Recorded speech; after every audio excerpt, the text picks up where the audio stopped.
Okay, let me tell them now. Guys, the Yeah. last text I sent in this conversation with my ex is, I don't trust either of you, but whatever. Everyone in Philadelphia lies. I'm over it. Nothing's new. You should tell Marcus that. I, Marcus Maddox, hereby request Josh Ovalle for collaboration with the Internet is Dead podcast. Please, Josh, be a guest on the podcast. We miss you. Something about getting in a text conversation about boundaries just like gets you really excited for the Zoom call. Okay. Oh. Hey, Hi. hey, Hey, what's what's up? up? Hi, how are Hi. you? How old are you? Because you looked old online, but I feel like you're closer to our age than I thought you were. I'm 29. Okay, Okay. okay. Yeah, We're yeah. both 23. I'm Yeah. about to turn 30 next week. Ooh. Okay, Whoa, happy cool. early birthday. Yeah. Thanks. Are you Thanks. excited? Yeah, no, I'm excited. I feel like getting older is great. I don't really have any plans. I'm kind of just playing it by ear. Yeah. But I might go with my friends to like a bar or something. Yeah. Yeah. Is that what they do for 30? Yeah. I don't usually throw parties, so I've only thrown one party in my life, which was one of the greatest nights of my life, Oh, but I haven't really thrown parties since. I just like to go to parties. Yeah. yeah, No, I that get makes that. sense. Yeah. Kind of like, have you seen 13 going on 30? Yeah, I love that movie. Wait, Everyone says stop. 30. I'm like, oh, That's so yep. weird because I wrote down a note about, okay, not to jump into things, but I was like, when you sent us your PowerPoint, I was gonna tell you that it reminded me of that movie and like the feeling that that movie gives me. Oh, Oh wow, that's amazing. It was so pretty. We were watching it it's- together, and like the Slow Pulp song that you used has been stuck in my head since we watched it. I love Slowpoke. oh my Do you Yeah. God, like they're so Slowpoke? good. They're Yeah, great. and Yeah, it's I like such a good choice too for like that like slideshow in particular and for all like the photos. yeah, I thought that the music went well with the sequence. And I actually sequenced the photos before listening to the music, which I never usually do. I usually listen to the music and sequence to the music. Mm. But the photos synced up pretty well on their own without Wow. the music. Oh, Because Yeah. I made a book first. That's so cool because I feel like it's always like really magical and something when you like put music over something that you already kind of have finished and then it just like falls into place. Thank you again for coming on and yeah, like Thanks for for thank having talking to me. you. us today. We're really excited. We were like I like found your work on Instagram and I was like super interested in what you do. But yeah, welcome back everyone to the Internet is Dead podcast. Today we're joined by Marcus Maddox, a New York-based photographer and artist. His work has appeared in a lot of cool places like the New Yorker, Interview Magazine, Time. His art's been collected by the Philadelphia Museum of Art and the Whitney Museum of Art. And it aims to capture the human condition functioning in a really natural way. I was wondering if we could start off a little bit about like how you grew up and in general what like led to you becoming a more prominent figure in photography.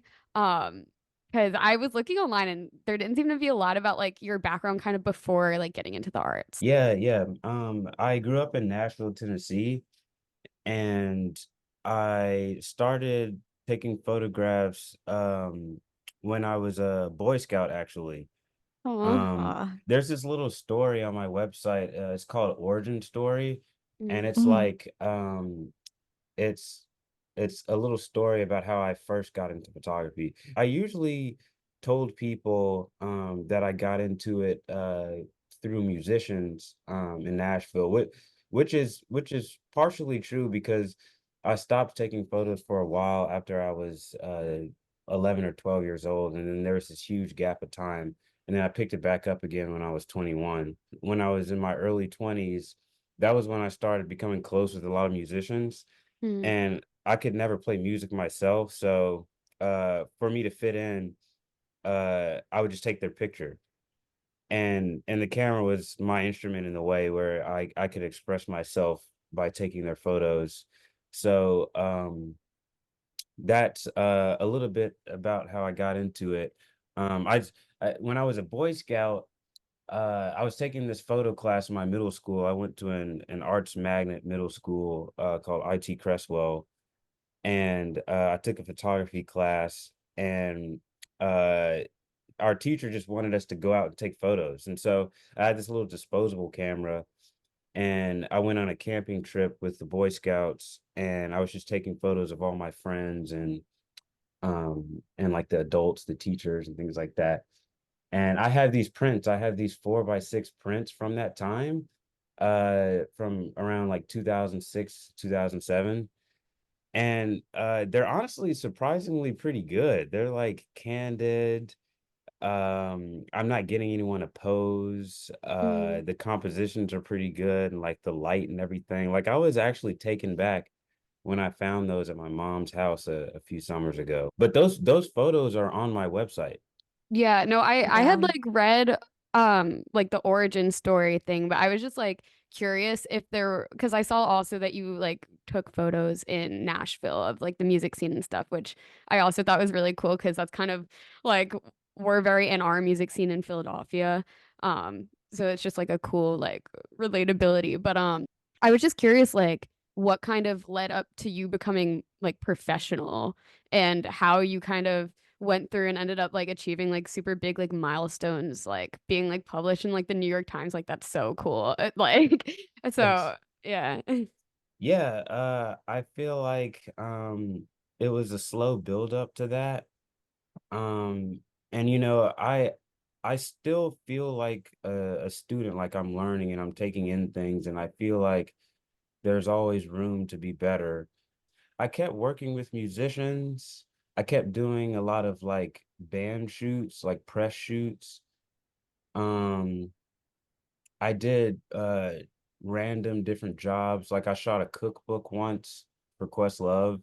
Hmm. Well, that's so Um, cool. That's really cool. yeah, Yeah. I did that in 2019. That was one of my first jobs in Philly, was Well, shooting this cookbook. It's called Mixtape Potluck.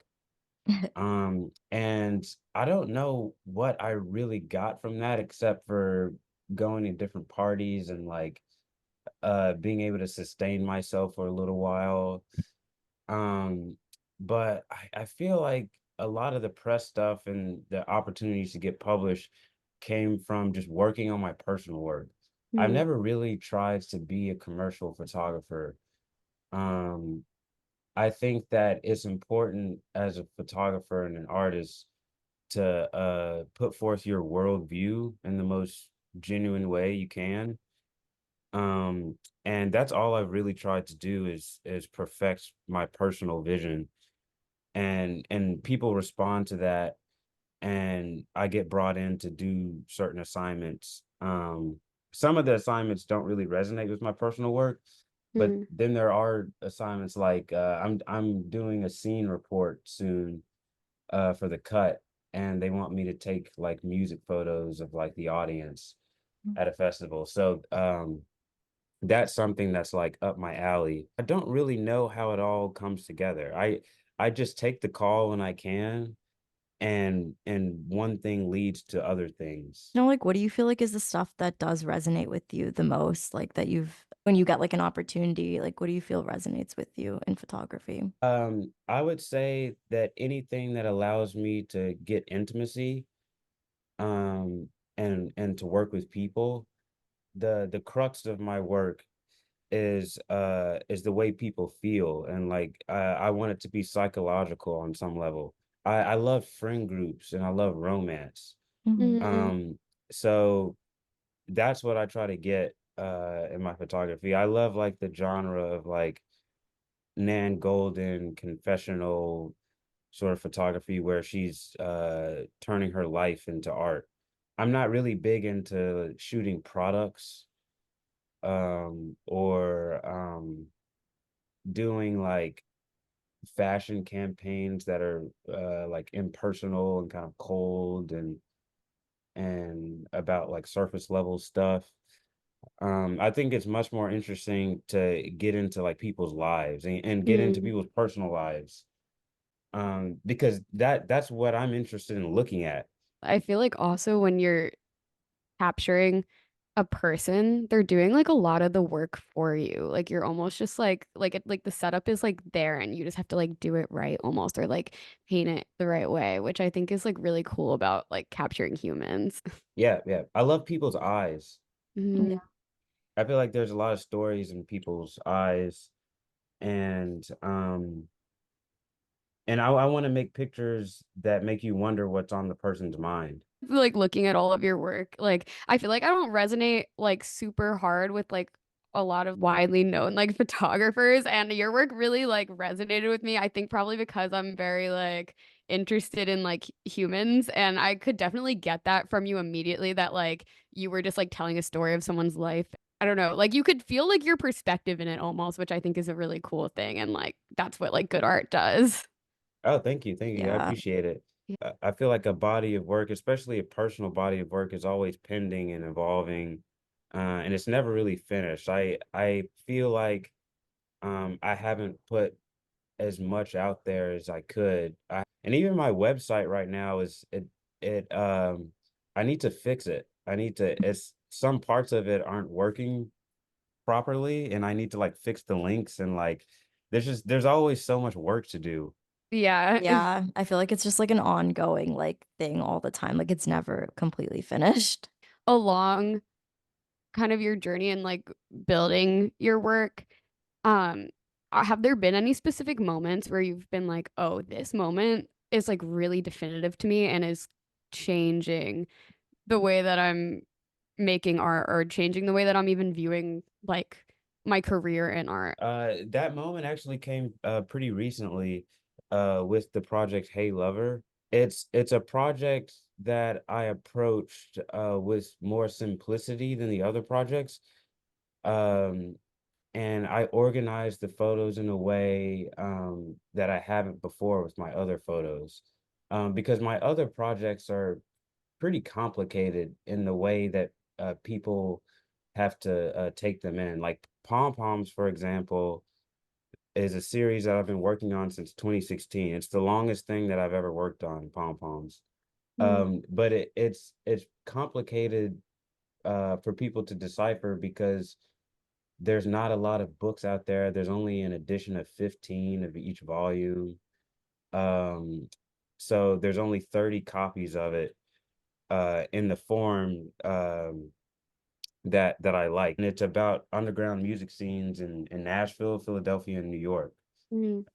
In New York, I'm still shooting at the moment, but I just think that it's hard for people to understand that series because it's split into three parts. It's about three different cities. It's not finished yet, so it's not all together, and people can't take a step back and look at the entire thing yet. But Hey Lover is 65 images. It's the shortest selection that I've ever made for a book in a slideshow. Mm. Um, it's short, it's simple, and it's clear. It's about romance and platonic friendships too. And it's not limited to one music scene or one city, or even music itself. So it's not limited to a scene. It's just people. It's simply people. Mm. And it's all black and white. And it's just one book too. So it's not like this complicated like book set that publishers will like run away from because it's too expensive to print. This was an aha moment because um it's easier to build the language around that project. It's quite complicated to talk about pom poms because of just what it is and like how it's being made. But with Hey Lover, it's definitively my style. Like it's an overview of what I'm interested in as a photographer. And it's completely personal, and it doesn't really have any ties into like brands or anything like that. Mm. It's kind of like a diary. Because I saw that all of them were like dated from like years apart. And I was really curious if like when editing it, and for anyone who like is listening, this is also the project that we were talking about in the beginning. We like watched basically Marcus sent us over this slideshow of photos, and we like were sitting in my room watching it. And it was really sweet. It's like a really special story, and it's obvious like how much care there is in what's being captured in it. And it all just like felt really natural and like understanding in a way. But I really wanted to know, like if it's weird to view in full something that you worked on for so long, and then like the nostalgia that comes from that. is probably something that nobody else can comprehend. So I'm curious how that feels to you and if you spend a lot of time in general also just like looking back on like old art or photography you've made. Oh yeah, yeah. That's a good question. I feel like A Lover is images from 2017 to 2024. Um, and so it feels like it's this long thing that I've been working on, but I had no concept of Hey Lover back in like 2018 or 2019. This is something that I actually came up with this past spring and summer when I joined this class with the photographer Alan Frame. Um, he had a class about a genre of photography um, called the it's the biographical autobiographical narrative. I know that that name is kind of wordy, Mm. but there's these different critics who would describe his photography basically as mythologizing his own life. So he's not setting things up, he's not having photo sessions specifically. He's hanging out with his friends and pulling moments from his life um and making that his art. And it my project specifically, it feels nostalgic, but I'm more so interested in how it feels to someone who doesn't know these people. Um because for me, I don't really know what it looks like anymore because I've been seeing these photos for so long, and some of them are so old. And like one of the oldest photos in Hey Lover is from September 2017, and it's this girl blowing smoke up in the air in her room. It's like very late at night, and that's from 2017. That's like a former lover. That's one of the like I've been editing that photo for like 7 years. And there's like this color version of it that's like red and black and orange and everything, and it's a part of this other sequence that I'm working on. But then this black and white version I felt fit really nicely with Hey Lover. Mm. But for a lot of people that's new to them. They've never seen that Mhm. in my body of work before. Mhm. And there's plenty of others like that. Well, that's so interesting. Like, because on the one side, there's like the fact of creating a body of work that you've looked at and analyzed and edited and worked on for so long, but everyone else, or to everyone else, it's new to them. But then also, like, all the people that you're photographing in this are people that you know or have like relationships with. And so it's like you look at the photos and you like know the stories behind them and you know like the people behind them. And then from someone on the outside, it's like almost kind of like create like taking looking at the picture and then like running with it in your own head and creating a story for them. And that's the other thing about Hey Lover too. I wanted to make it slightly universal, like in a way where it's open. It's about something that people can relate to, like love and friendship. Um, and some of the images might remind people of their own friendships. I feel like it definitely like for me when I was looking at all the images, like it really reminded me of like my own friendships and almost like in a way made me nostalgic, like just within watching like that story and like made me nostalgic for the story, even though I didn't really know anyone. Well, also there was like this interesting experience like when we were watching it because we were like, wait a minute, and we like would look closer at the Philadelphia photos and be like, oh, I see Doug Dolgarian in there. I see Heather Yeah, Jones. And it was Yeah. just like really sweet also because like I don't know, I think just like seeing a familiar face in a photo and I wasn't really expecting that like when we were watching was like kind of like familial in this way. Kind of mentioned this before, but like watching it very much reminded me of like a real life equivalent to like what it felt like to watch the movie 13 Going on 30 and like envy what she was creating and like working on at like the magazine and like doing that big project at the end. And I think like the reason it feels like so unique is because there's like not that much of that. Like, especially now with like the internet, I feel like it's like really like there's not like these like common people who are like our friends, you know? Like and yeah, that's like really the same feeling that I think was like being like put forth in 13 going on 30 when she's like these are all your friends, these are your classmates like and that's yeah. like so much of like what I felt when I was watching it. But yeah, I don't know. like also wanted to ask, um, like what kind of like the process looked like. So the process came together very naturally. So I took that class, right, with Alan Frame. And the title of that class was the Life You Live. It was a class that we took over Zoom, and the students really helped me because I brought this work to them, and I changed the sequence around over the 8 weeks that I was with them, and I added stuff, I took stuff out. um I got a lot of feedback from them and the teacher, and ultimately I just wanted to put something together that felt real, Mm. authentic, and emotional too. So I spent around 3 months putting the sequence together, and then I printed this maquette. Um, I have it in this box right here. This is the project in book form, Mhm. and I know people can't see this on the podcast, but so Audio yeah. listeners, Whoa. you're just not gonna know. Yeah, you're just missing out. That's so Um, cool though. Yeah, that's really Whoa. cool. Wait, so are you gonna pitch it to publishers? yeah, yeah. Mhm. Whoa, that's sick. Yeah. Yeah, no, that's really cool. What does like the Um, process look like for doing that also? Like like have you gone through that process before? I bound it together. Mhm. Whoa.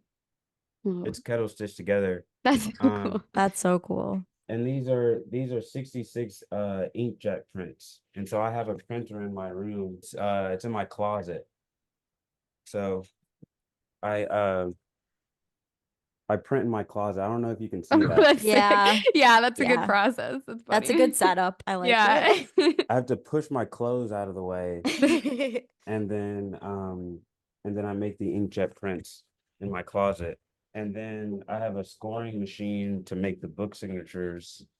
Um, and so yeah, it's a maquette. People used to do this in the 70s. Mhm. This artist Ralph Gibson, he made a maquette for his book called Deja Vu. And essentially what it is the first copy of the book that you want to be published. It's like a mock-up of what you would like to be published. And they did that a lot in the 20th century, obviously, because they couldn't make PDFs and send them to galleries. Mhm. Um, but I decided to do that, to do it that way now, because for me, a PDF doesn't really do it justice. It really has an impact when people are holding the pictures and like flipping through the pages. There's something about that chemistry that's different than opening a PDF. And so I took this maquette to Pomegranate Press, and I think that they're interested in publishing an edition of it. Mhm. And I think that showing him that physical book at a book fair in New York recently had an impact, because I don't just want to send a cold email. Um, Even Nan Golden, there's this Aperture article, and they scanned the maquette that she made for the Ballad of Sexual Dependency, the book. And so she would print the photos and then she'd tape them to the pages, and she made the entire book the way she wants it to be published. And that was the copy that she pitched around before the book was finally published. And I don't think anyone really does that anymore, especially like younger contemporary photographers. It's all digital. It's all like sharing your Instagram and your website. Um, but the book format is still the best home for a photo. Well, that's awesome too, because then it's also just like you meeting this person like at a fair and like that human connection of like meeting someone in person and then like handing them this like work that you put together. And like, yeah, it's like the feeling of like when you're like going through like an old like family like photo album or something, you have it in your hands and you're like looking at all these old pictures and stuff. It's like a really sweet feeling. Oh yeah, it's intimacy through and through. I want people to be introduced to the work in an intimate way.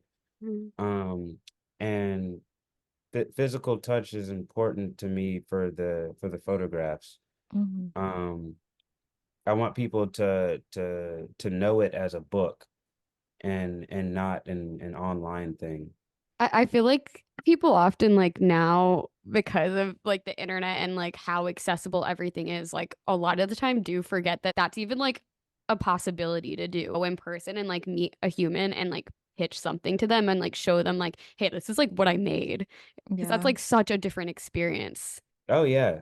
I mean, I prefer everything in person. I prefer meeting people in person, therapy in person. Uh, yeah, I mean, like, it's just better. I know like the photographs in Hey Lover are taken from like in Nashville, New York, Philadelphia, and then also some in New Jersey, I think. But specifically with like Nashville, New York, and Philadelphia, because you've spent like a good amount of time in all three of those places. I'm curious to know like just what your attachment to all of those cities look like and like how you feel like they've shaped you if they have or like just like what those cities mean to you because I think like obviously like I don't know like the cities or the city that you like are from and the city that you spend time in like has such a big impact on you personally and like on your work, I feel like. Oh, yeah, yeah. Yeah, Nashville, where I grew up, that will always be my first home. I feel like there's a feeling that I get from driving around East Nashville even today of just like this is my home. This is where I started. And I'll never forget that city. I don't know if I'll ever live there again, just because I feel like it's gone off in a direction that would be hard for me to imagine myself settling down at. I was very embedded in the art scene there in the 2010s, and it was a special time. It was a special time. Around 2016 to 2018, I was shooting a lot there. I was shooting color, because it felt like a very vibrant place, and I was shooting a lot of flash as well. I felt this sort of like sense of glamour and glitz and like glitter. There was a lot of glitter. There was a lot of parties with like these huge disco balls overhead, and people were wearing all of these colors. And it felt very fruitful. Um, and and it almost felt like a dream world almost because of the vibrancy and like the way people would style themselves. um there's this big sort of 60s 70s nostalgia subculture in Nashville where people were wearing bell bottoms and cowboy boots and like the way girls would braid their hair, and everyone was into like folk rock music. Mhm. A lot of parties that I went to in Nashville, you would walk in and you'd feel like you're seeing like the cast of that 70s show or something like that. So it was like that throughout Nashville, and it just kind of gave you that nostalgic feeling. Mm. But then when I moved to Philadelphia, things got it things got like darker, not in a bad way, but like it just felt grittier. It felt like the color kind of went away, and events were more desolate. You would like kind of go out into this random section of North Philly, and the show or like the party that you were trying to go to, there was no sign of it happening outside. Like it was just this kind of dark, desolate Philly neighborhood. And you'd kind of peek into the door, and then you'd see all the people, and then realize that you're at the party. Yeah. Um, but yeah, lots of black, lots of like gray, and like there were noise shows. There's these like dark basement shows in Philly. Um, it wasn't the glitz and glam that Nashville was. It Mm. was more industrial, combat boots, off pants. Mhm. Wait, what Uh, years were you in from like what was your timeline? I started photographing the Nashville scene in 2016, and then I left in 2018, and then I started shooting in Philly in 2018, and I left in 2021 in Mm. Philly.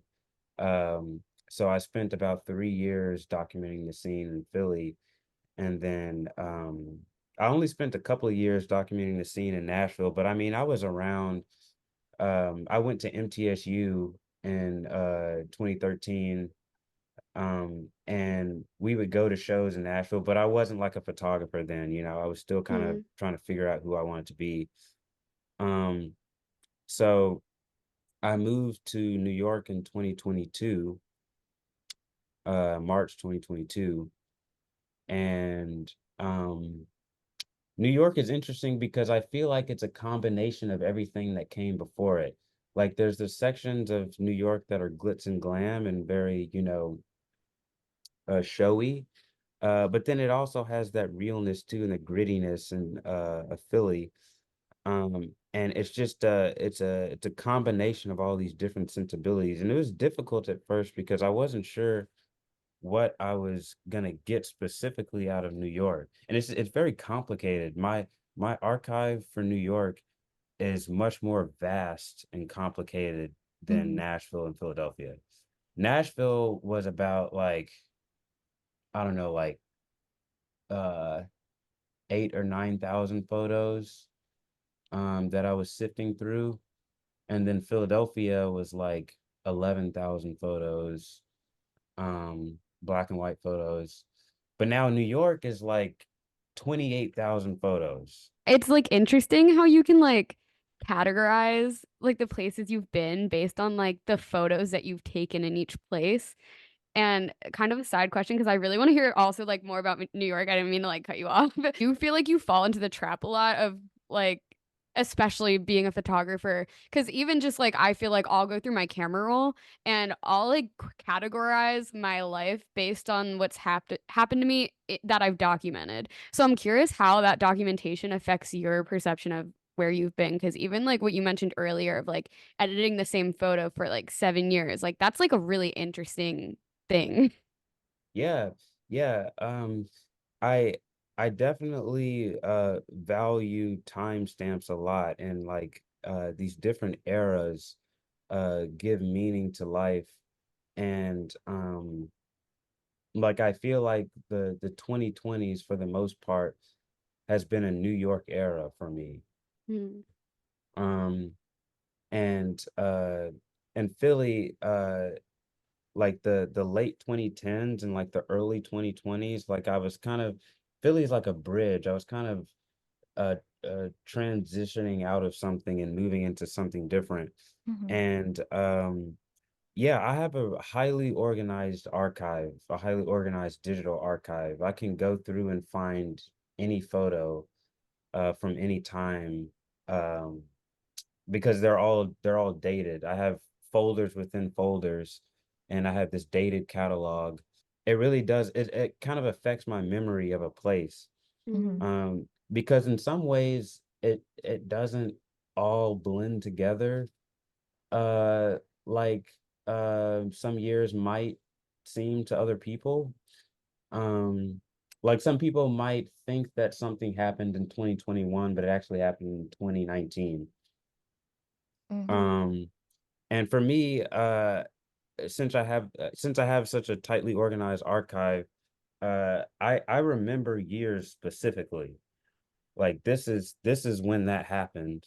mm, Um, and um, yeah, I think it's interesting because um, when I start to put stuff out there, it may come as a surprise to people because they've forgotten all about that moment in those friend groups or that specific era, because people forget the times that they had with their friends, um and they especially forget specifically when it happened. And a part of my titling structure for Hey Lover is actually putting the day and the year. mm. So I don't know if you saw that in the PDF, but Yeah. Yeah. yeah, yeah. So uh it'll be like August 22nd, 2019. It is like a diary in that way where this documentation is so precise that it really takes you back. Mm. I was gonna ask if you feel like it's made you like having that archive and being kind of like No, I know what year this was, like way more than like anyone else around me does. Or maybe I didn't forget that this happened in the same way. 'Cause I definitely relate to that in a way because I feel like I like am within my friend group, I capture stuff way more than other people do. So then I'm like, I'll look back on things and I'm like, I wonder if like people even remember that this happened because they don't have a video of it on their phones to remind them. And I was just wondering if you feel like that's made you more attached to just like just in general, like a more attached person. Yeah, yeah, I do feel more attached to people and moments and things like that because sometimes I'll see someone out at night and they can't really remember me, that they can vaguely remember hanging out with me, Hmm. but I know exactly where I met them and like Mm. when I was photographing them, and it might be because I edit so much without releasing stuff, because I'm trying to take my time with the sequence and trying to figure out what exactly I want to do with the photograph. I don't immediately put stuff out there. I don't do like photo dumps on Instagram and have this sort of like immediate output. There's some stuff in my archive that I've been looking at for a few years that other people have just forgotten. I guess there's like an element of like sacredness to like holding on to a specific moment and Hmm. bringing it back when it seemingly faded away. Um, and that's essentially what Hey Lover is about. It's like it's playing back a memory, it's playing back these specific memories um that almost don't feel real now in the present, but it's photography, it's a documentation of a real thing that happened. And I think it's interesting for people to forget and then remember when they see the memories flooding back. Thing because I it really does I think add a lot of value to like almost like someone when someone doesn't know that you like have this like way of capturing this moment and then like maybe like you don't even realize how important that moment was to them until you like give it to them later and then they're like, "Oh, this is like documented and this was like so important to me and I didn't even like know that like this was there." And I feel like I've had that experience where like someone will send an old photo and I'm like, I didn't have that and I need to like make sure that I never lose this image Yeah. now. Oh Yeah. yeah, yeah. Yeah, I've been sending old photos to people. I've been trying to make an effort to get stuff out to people, um, as I'm like trying to publish books and things like that, because I want people to have the photos. When people have pictures of themselves and Hmm. they want to post it, and they want to do whatever with it, I try to manage expectations, and I try to, um keep it like artful and sacred. I don't want to just put everything out without processing it first.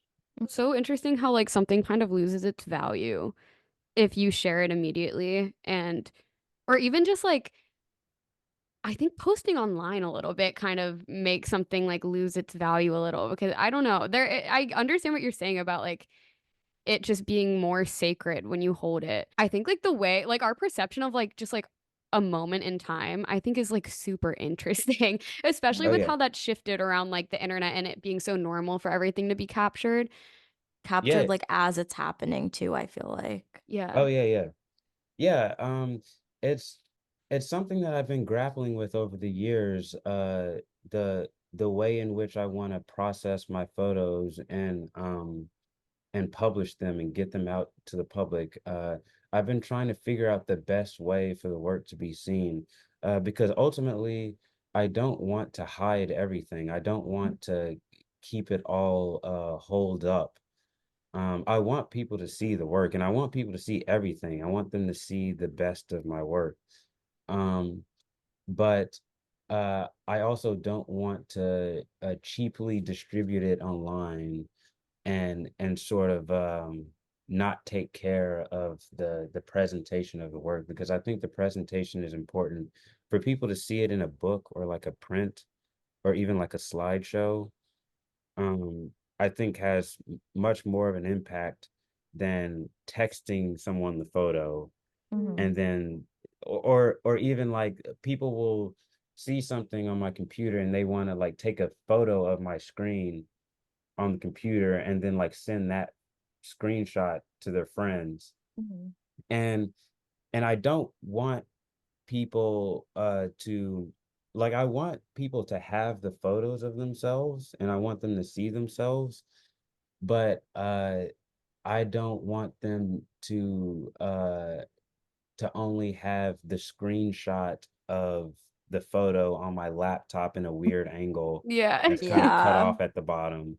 Yeah. Um, uh, for them to see the photograph printed, is the best way.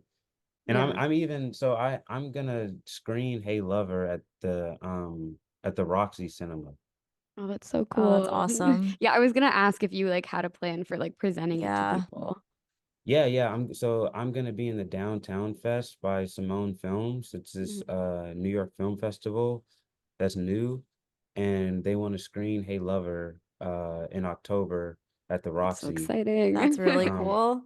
yeah, yeah, yeah. It'll You be should let us know exciting. when that is. Yeah, I was When gonna we come. ask if there's like what the date is. Yeah, it's October 13th.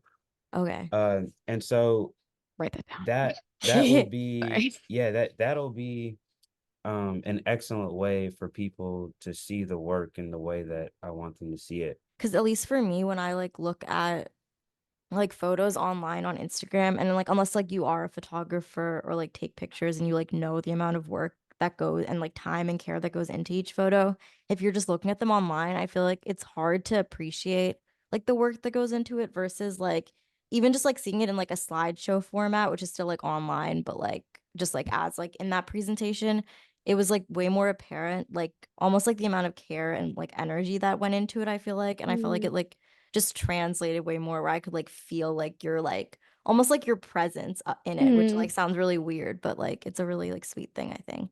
Oh, thanks. Yeah. And yeah, that's what I want to I want people to get that side of it, you know. I don't want them to just see it as some casual thing that's online. And there is an atmosphere to it. There's an atmosphere that I want to try to get across. And I really want people's lives to feel like cinematic.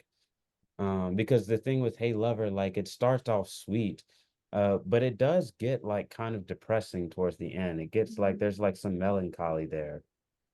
Um, and and especially with the ambient song by Stars of the Lid, The Funeral, Mhm. by Stars of the Lid, it I want to show the melancholic side of youth too. You know, I don't want it to just be all sweet.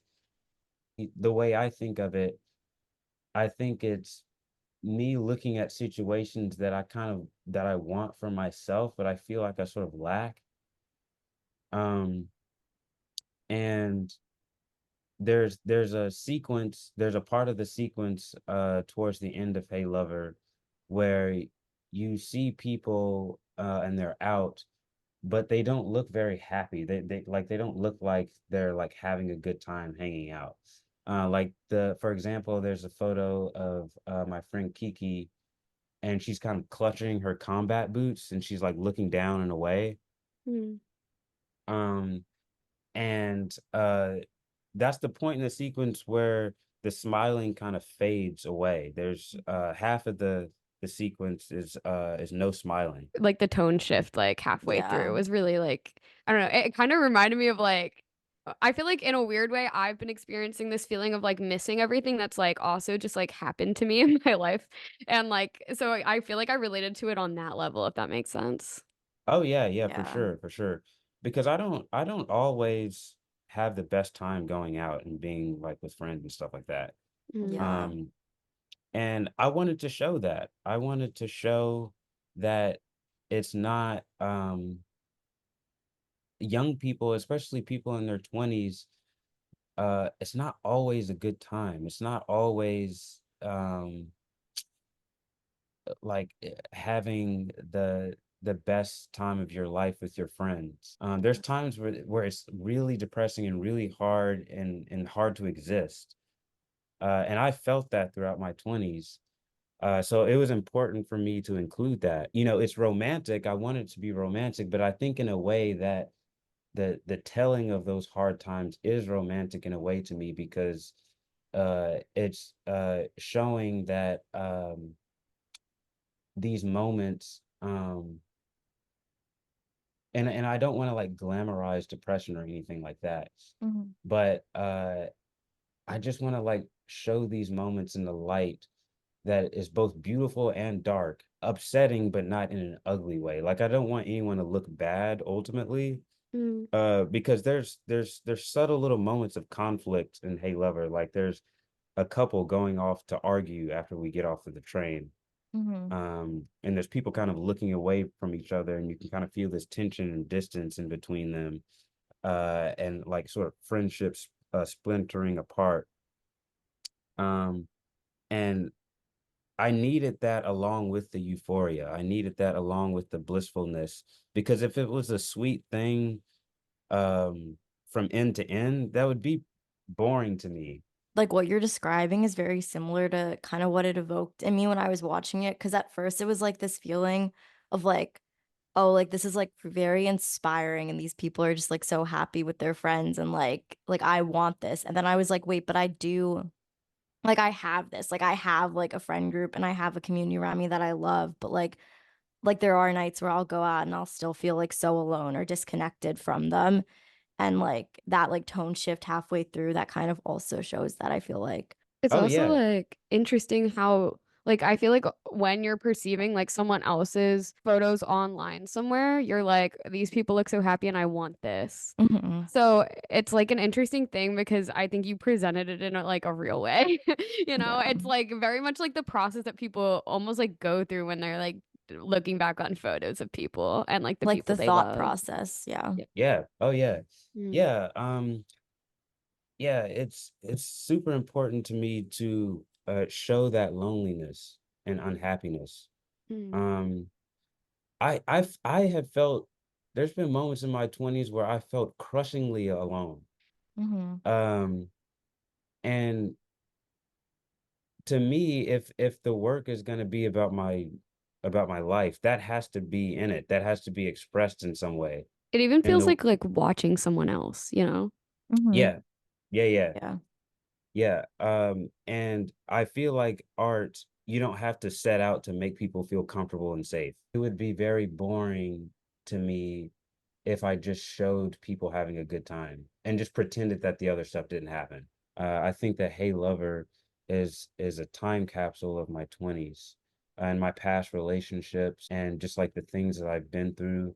And of course, it's not the whole story. It's not like every little detail of my life. I think it's a good summary of an overview of the feelings that I felt. That'll be cool too to, screen and present, a short time after you turn 30 and, just have that cemented and, as a time capsule almost. Also, like, really curious because we kinda started talking about it earlier, but I'm curious with the, like, New York scene, like, the art scene in general, like, if you could kinda, like, summarize what it feels like to you or just, like, your experience in it and, like, how you got into, like, the circles that you're in, because 'cause I'm, like, very fascinated because it's something that's, like, much more far away from me than, like, you capture, like, the Philly scene. I'm like, "Okay, I get that.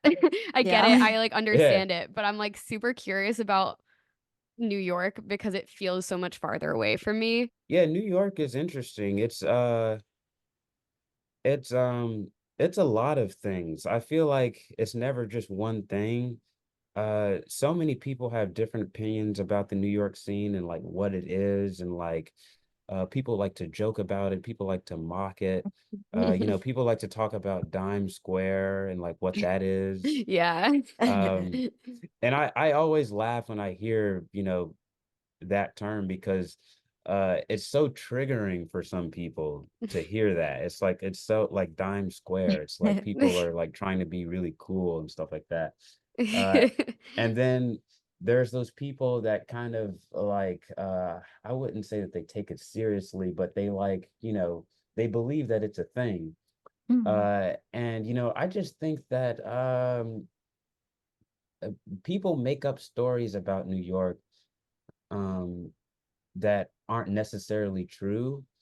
And I think if you go to New York and you go to the events and you meet the people in real life, it may be something that you wouldn't expect. And all the stories that you hear on Twitter and things like that, or someone's Substack, may not be accurate to what you experience unless you actually go out and meet the people. I think New York is fun. I think it's very creative. Uh, I think it's the antithesis of sleepiness, and because things are always open, things are always going on. There's things 7 days a week. There's always party invites. There's always readings and concerts, and it's so overwhelming at times. There's nights where things overlap to a degree where it's overwhelming. It's like I wish I could clone myself and make it to all these things. Um, so I miss a lot of stuff in New York because so much is going on, but I also go to a lot of stuff. I've been to a ton of shows. I think I have like 140 different folders of like shows and readings and Mhm. stuff like that in my archive for New York. I don't know how many it is exactly, but I'd have to go back and look at it. It's a lot. It's a lot. I get burnt out. I have to take, a few nights to recharge because it never stops here. Things don't close. People, regularly stay out until like 5 a.m. That, and I think that's such a unique thing to New York and why it like ends up having these things built around it, like so many ideas for people. And also like I'm interested in what you said about like Times Square because like it's funny that like it's more so a thing that got developed, but like people online talking about it. Yeah. Oh yeah, yeah. It's totally an online conversation. Like none of this debate and like the things that people say about Dime Square and like the people in it, it all changes if they walk up to these people in person.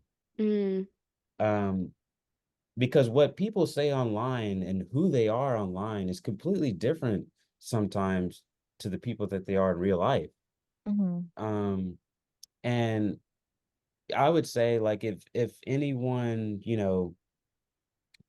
if anyone's talking about the New York scene and they have really, really strong opinions online, then I would suggest going to like a reading in person or going to a show and just kind of being around the people that they're talking about that they think they know.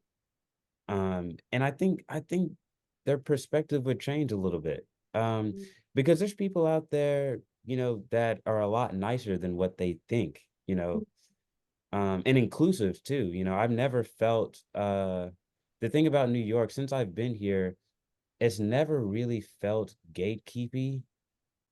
Mm. Like I've always felt like I could go to any event that I want mm, and it feels like, I can be there and like fit in and belong. I've never felt like I've never walked up to an event and um people are like, oh, like you shouldn't be here, like we only want these people here, like you're not welcome here. I've never felt that. I so have. interesting what people do like to people online because it's like fun. Yeah, Yeah. yeah. Because I think people like are just so fascinated by each other that they like have to like not even maybe not even like meaning to like turn people into these like talking points. Oh yeah, yeah, yeah, for sure, for sure.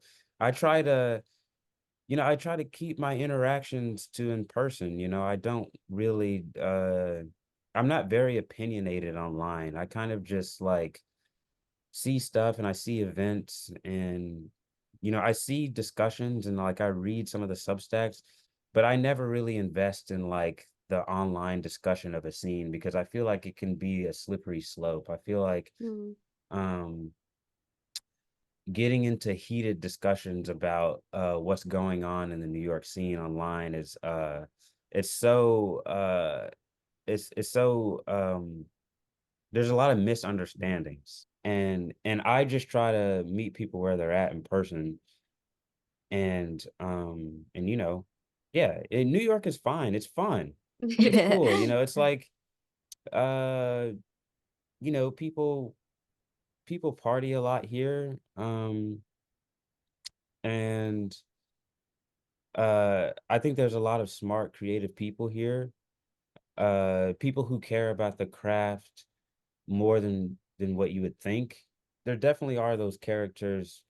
There's people out there who you would think don't pay attention to the craft and like, want to do the best that they can with their medium. There's a lot of like I think is a lot of clout chasing, things like of that nature. Mm, Um, but there's people who really care too, without taking themselves too seriously. Yeah. Um, I think that's important to like have a sense of humor and know that at the end of the day that there's more important things than art and like making a name for yourself. mm. Yeah. Yeah, it is just crazy how that like all builds up online and then has like real life impacts on like the way that people view this city and this like place that is home to so many people. And it's like, and just like this like scene that is a community for so many people. Like that's so interesting. Well, it's like cool that if you think about it, like I don't know, from the outside, New York feels like this like really huge thing, and I think it's because there's so much opportunity there because it's so big. But like in reality, it's like just like a multiplied version of your city, probably. Yeah, Like yeah. Yeah. running out of time, but I did want to ask, like, what did you feel like was your first like really big milestone in like your career to become like more serious to you, I guess?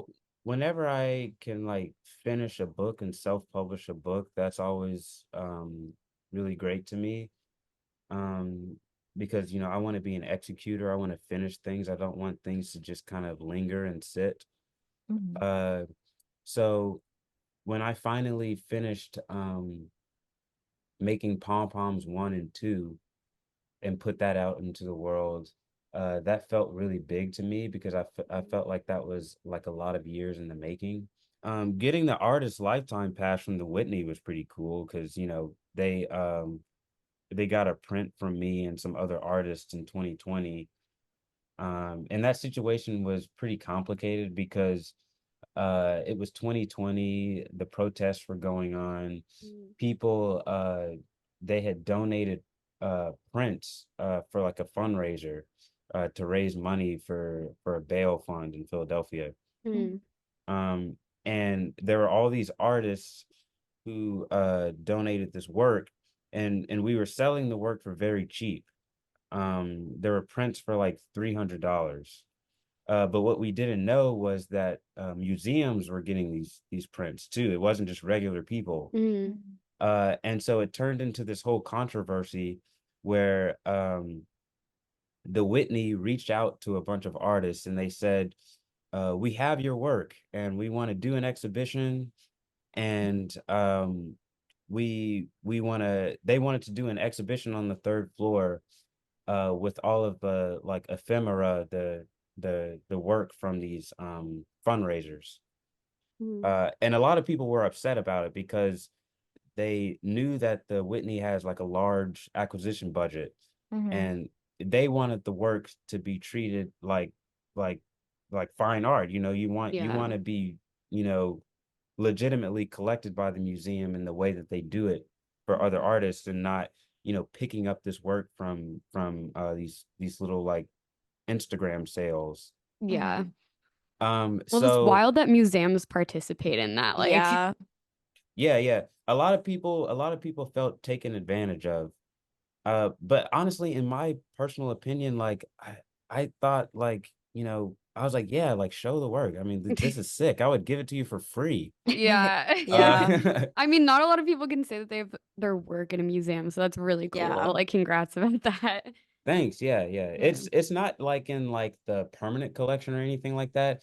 It's in their uh I think it's called Special Libraries Collection. So it's something that's kind of like an offshoot from the permanent collection. Mhm. Mm, But nonetheless, I mean, I thought that was cool. I'm a member there, so I Yeah. really like the Whitney.